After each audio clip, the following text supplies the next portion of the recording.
Today I'm excited to be sharing with you this video I put together with my friend Rich Joseph Facun. He's a photographer that we've taken a look at on stream before. I have two of his books right here, Black Diamonds and Little Cities. Both of these are great books. You're going to hear more about these books from Rich himself in this video, as well as about his new book, 1804, which you can pre-order right now. It is in the fundraising stage. There's a link down below to his Kickstarter if you want to support this project, which I highly encourage you to do so. Rich's work is beautiful, but I will admit I'm biased. He's a friend and he's photographing Appalachia, a place near and dear to my heart. And considering he just lives down the road and we've known each other online for several years, I'm excited that over the last year we've been able to connect in person and spend some time together. And I had just an awesome time spending a day with him, getting to hear more about not only these projects, as well as his next project as well. So big thanks to Squarespace for sponsoring this video, supporting the channel for me to make videos like this. I'll tell you more about them in a little bit, but let's jump to the video now with Rich Joseph Facun. My name is Rich Joseph Facun, and I'm a storyteller and photographer based out of Millfield, Ohio. I've been working on documenting this region for almost 10 years now. And I've done two books prior to this, Black Diamonds and then Little Cities. This third book, 1804. This book will focus on how the dominant institution, being the university, affects youth culture, social economics, and the local heritage, that local Appalachian heritage. Originally, I started Black Diamonds when I first moved to this region in 2015. Politics were changing, not just locally, but nationally. Shortly after that, Donald Trump was running for his first term for the presidency, and a lot of news organizations, media, a lot of the messaging that I was receiving was that people were kind of blaming Appalachia and the Midwest in general for his prominence in the news cycle, his prominence and likelihood of being elected president. And in conjunction with that, people were talking about, well, these people are racist, or it's a lot of prejudice happening, and that's what's causing the upswing in bringing him into office. And being in Appalachia and having just moved here with my family, I was concerned, okay, well, I'm living out in Millfield, Ohio. At the time, the population was about 300. I think it's down to 150 something now. So having not known the area or knowing the community, I said, okay, well, let me go out and see what's really going on. So I just got in my truck, grabbed my camera, and started. First, I started just photographing the local history, which was all the former coal mining boom towns here in this region of Southeast Ohio. And those were all built up of all these small, little tiny boom towns scattered throughout. Being interested in local history, I started photographing the different towns, points of interest, places of interest, relics that might speak to that time. And at the same time, as I was getting my feet wet, I started meeting people on the street. And if I saw someone who was interesting or that I think resonated with me, I would photograph them or ask to make a photograph with them. Most people were really receptive. I didn't really run into any negativity that I anticipated maybe would happen. So that was really welcoming, and it was a really wonderful experience, an opportunity to get to know my community and surrounding areas and get to know people and places that are relevant to this history here. And once that book launched, at the same time I was shooting Black Diamonds, I started noticing I was making frames of all of, I guess you could say, colonial settler remnants, as well as remnants of the heritage that the indigenous community, looking at what they were leaving behind. So I started photographing the mounds and photographing landscapes, architectural landscapes as well of the region, showing kind of what this culture and this culture both left, well, what was remaining, I guess, of their existence. It was just kind of a contemplative piece. There was no people in it. It was more experimental. And then mid-2020, when COVID hit, I was working at the university. My job was canceled, in addition to many of my neighbors and friends. And I started seeing a lot of local businesses closing. Looking around, Athens proper, I was I had already had the thought before that Athens was in a way an iteration of a company town.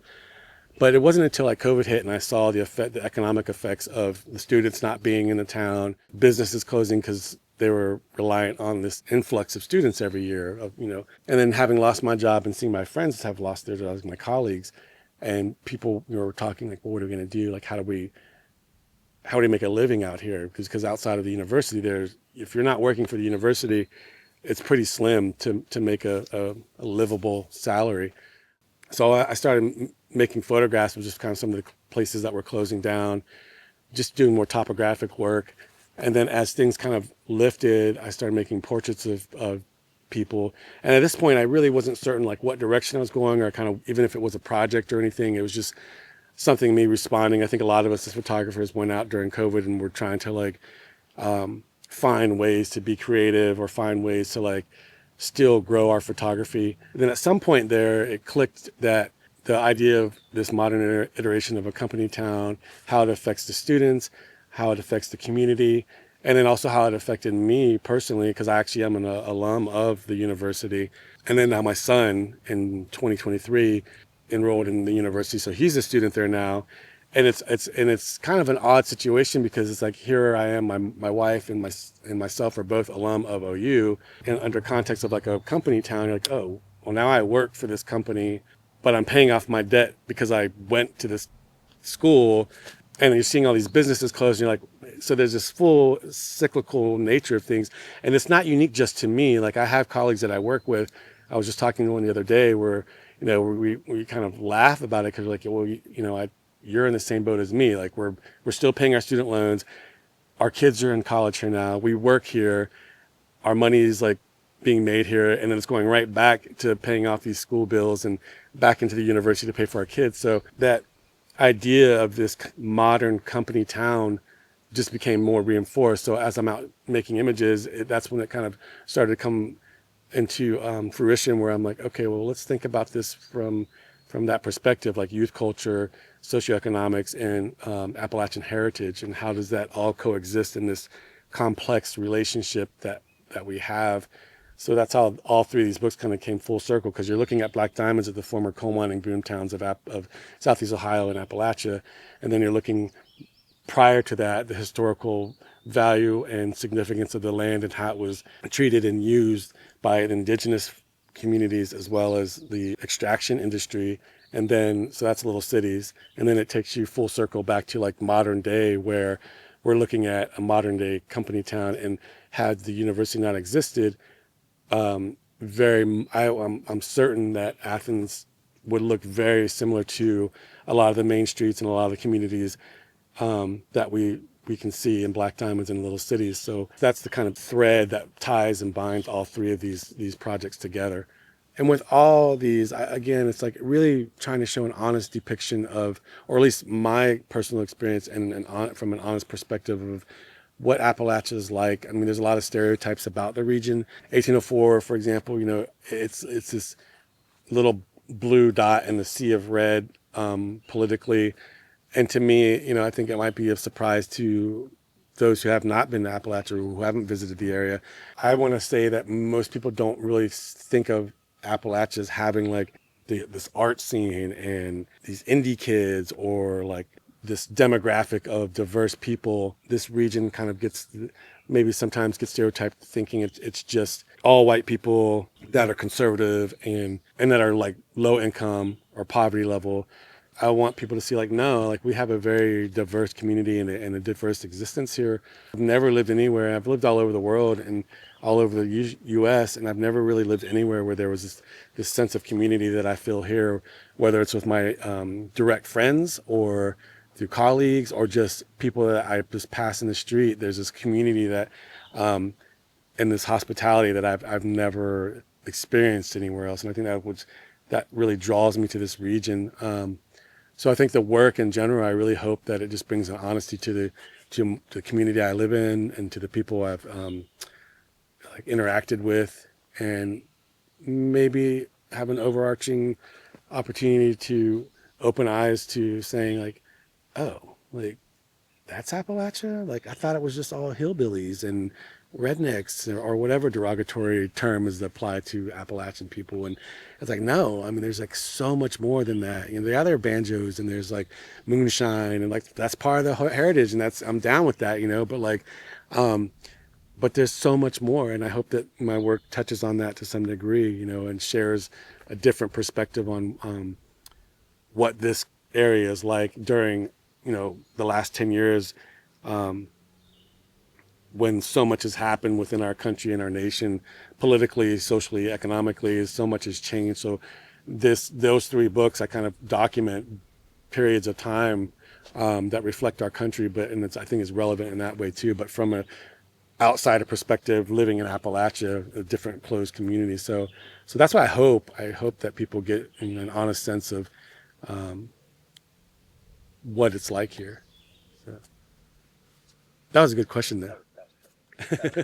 I really hope you enjoyed this video. I appreciate Rich spending the day with me and sharing with all of us all about his work, his books, and of course 1804. Again, if you want to support this project, which I encourage you to do so, you know how I feel about self-publishing and supporting independent artists. There's a link down below. Definitely check this out. There are options available as well if you're interested in picking up not only 1804, but that as well as either of these two books, Black Diamonds or Little Cities, or all three. Get the trilogy. I've got my pre-order in. I can't wait until it's here. So again, big thanks to Rich. Thank you to all of you. And of course, a big thanks to the sponsor of this video, the people that support this channel, Squarespace. For over 10 years, everything I've done has been managed through my website, mattdayphoto.com, which I built with Squarespace. They're the best all-in-one place to build a website because it's so easy for anyone to get started. They have so many different templates for you to choose from. You can customize things however you'd like, drag and drop your files. If you just need a place to store your photos, it's a no-brainer. When I first built my website, I was using it for my portrait photography, so just having a gallery to showcase portraits, weddings, things like that people could reach out and book.